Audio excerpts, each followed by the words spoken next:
Everything Everywhere All at Once and the Chungking Express are two very important pieces of media, and I'll be telling you why.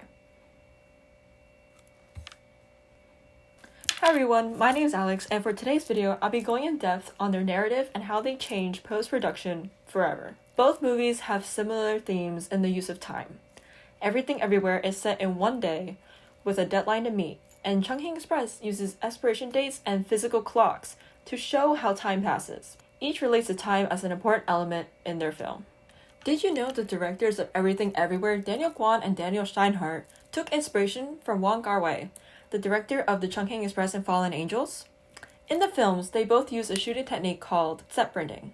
This occurs when you lower the shutter speed, making a blurry, fast-paced effect while the subject is still in focus. One example of this shooting technique in Everything Everywhere would be the first jump Evelyn experiences. As she flies through the tax office and into the janitor's closet, we see an array of scenes that were shot separately on a handheld camera as we walk through New York City. But because of the low shutter speed, he was able to capture this in a way to make it seem extremely fast-paced, despite him going at a regular walking speed. I actually got just like a little camera, like a little pocket camera that shoots 4K, and I just everywhere I went, I would just kind of walk around and just film streets. Another example would be in the universe where Evelyn is a martial artist and an actress. She lives this glamorous life, and when she sees Raymond, it's almost like time slows down, creating that effect. This method is heavily inspired by the Chungking Express, as we can see it multiple times throughout the film. The use of step printing implies a feeling of loneliness and longing. The stories in this movie consist of two heartbroken police officers, so it really amplifies that effect in the more still scenes. This is achieved by the actors moving in slow motion as opposed to everyone else going at their regular pace. As for continuity, both films do a fantastic job at connecting everything together. In Everything Everywhere, each scene is continuous from clip to clip. This makes it easier to understand and follow through with all the craziness happening. And in Chungking Express, all the characters have been around each other in one way or another, making them seem connected. This can be described as chaos cinema, which has had a significant emergence in the recent years. Despite Chungking Express being a 90s film, it still showed a lot of this with the use of step printing. I'm going to focus on the green coloring that both films use and their intimate, heartbreaking scenes. The perfect example of this is when Evelyn tried to kiss Raymond in a different universe. During that time, it was revealed that because Evelyn didn't run away with him when she was younger, she was able to become an amazing martial artist and star in her very own movie.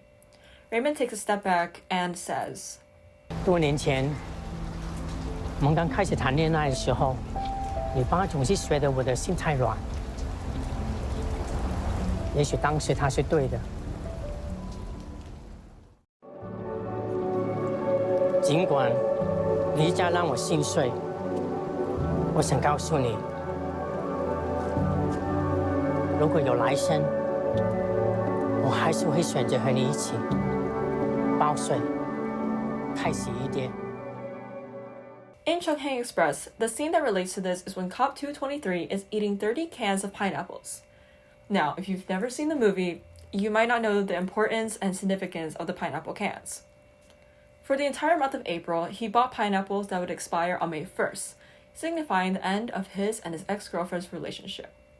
Pineapples were a favorite fruit, so he gave himself a month and let the relationship go.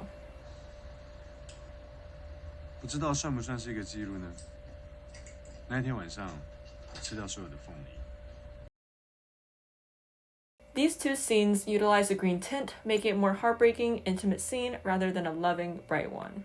Thank you so much for watching this video. I really hope you guys enjoyed it, and I hope I brought a little bit of insight into the editing aspect to everybody, because as an aspiring editor, both of these films really inspired me to change up my editing style a little bit and add new things. I just really learned a lot from watching. So I really hope that I was able to explain some of these really important aspects to me personally, and I hope it gives you a better insight on both movies.